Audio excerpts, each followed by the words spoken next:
¿Qué tal? Bienvenidos. Hoy vamos a meternos de lleno en una de las paradojas más fascinantes y antiguas del cristianismo, una que lleva dividiendo a la gente por más de 1500 años. La pregunta parece simple: ¿el Mesías será hombre? ¿Era Dios? ¿O era algo más? Lo increíble es que la respuesta podría no estar en un complicado tratado de teología, sino escondida, a plena vista, en la traducción de una sola palabra. Vamos a desentrañar juntos este misterio. Exactamente. Esa es la gran pregunta que ha generado debates, concilios y hasta divisiones profundas. ¿Hombre o Dios? Un dilema que parece no tener solución.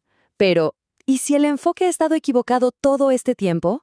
¿Qué pasaría si la clave no estuviera en la filosofía, sino en la lingüística? Imaginen que una sola palabra, en su idioma original, pudiera cambiar por completo nuestra perspectiva y ofrecer una solución elegante a un debate de siglos.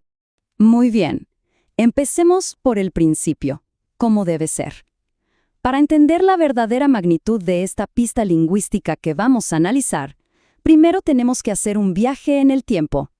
Vamos a ir a un momento concreto, un evento que literalmente partió en dos al mundo cristiano y cuyas consecuencias se sienten hasta hoy.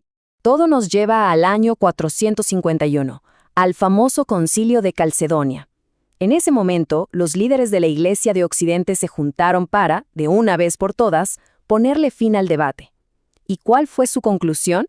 Declararon que el Mesías tenía dos naturalezas, una completamente divina y otra completamente humana, y que ambas coexistían en una sola persona. A esto le pusieron un nombre bastante técnico: unión hipostática. La idea era que estas dos esencias estaban unidas, pero sin mezclarse ni confundirse.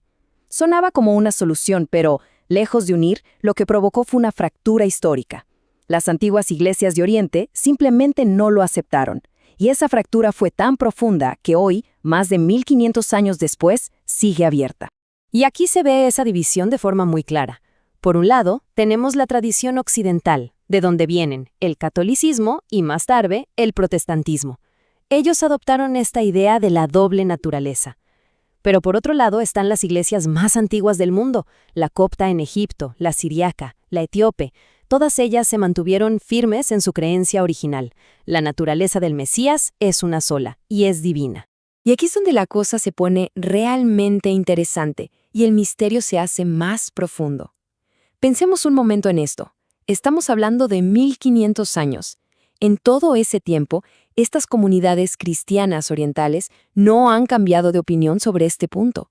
No tuvieron una reforma protestante que lo alterara, no hubo grandes sínodos que lo modificaran, nada. Se han mantenido firmes. Esto, como mínimo, debería despertarnos una enorme curiosidad. ¿Qué es lo que saben o cómo interpretan los textos para tener esa convicción tan inquebrantable? Bueno, pues aquí es donde la investigación da un giro. Pasamos de la historia de los concilios a una especie de lingüística forense, porque la respuesta a este debate de siglos podría no estar en los libros de teología, sino en una sola palabra del texto hebreo original del Génesis, una palabra que además todos creemos conocer muy bien. La palabra clave es Adán. Automáticamente pensamos en el nombre propio del primer hombre, ¿cierto? Pues bien, en el hebreo original, la palabra Adam, que ven escrita ahí, no siempre es un nombre. De hecho, a menudo es un término genérico, como decir ser humano o, de forma más precisa, ser viviente. Es una categoría de ser que nos diferencia de los animales, de los ángeles, de las plantas. Es, por así decirlo, una designación de especie, no un nombre.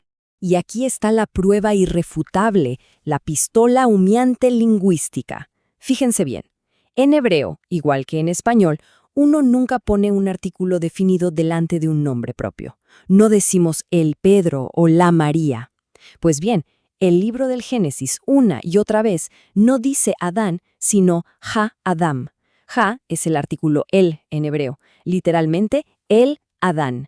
Este pequeño detalle gramatical es demoledor. Nos está gritando que el texto no se refiere a un individuo específico que se llama Adán, sino a una categoría, el ser viviente, el tipo humano.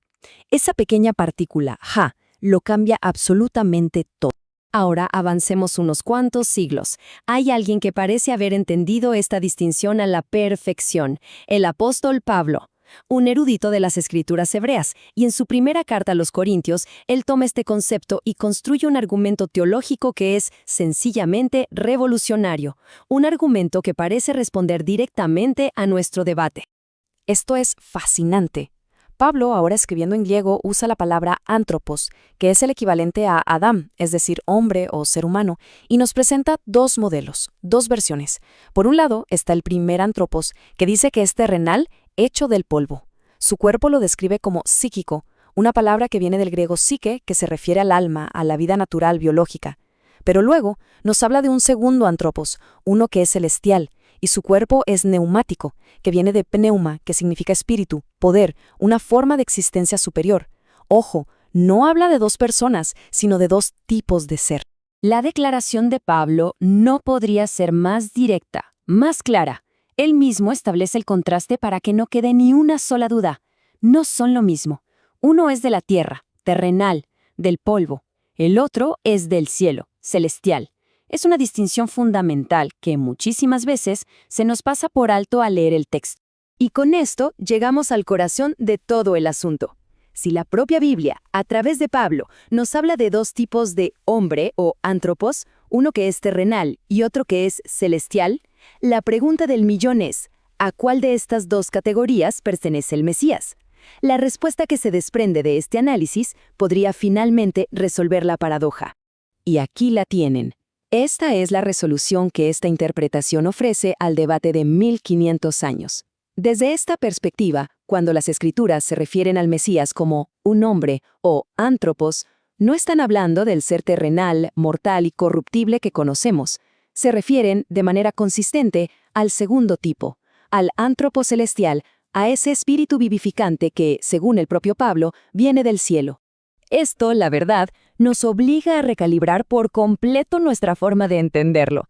La palabra hombre en este contexto bíblico no siempre significa lo que asumimos. Puede ser simplemente un descriptor para una entidad viviente y racional. La propia Escritura nos da las dos categorías, una terrenal, corruptible, y una celestial, incorruptible.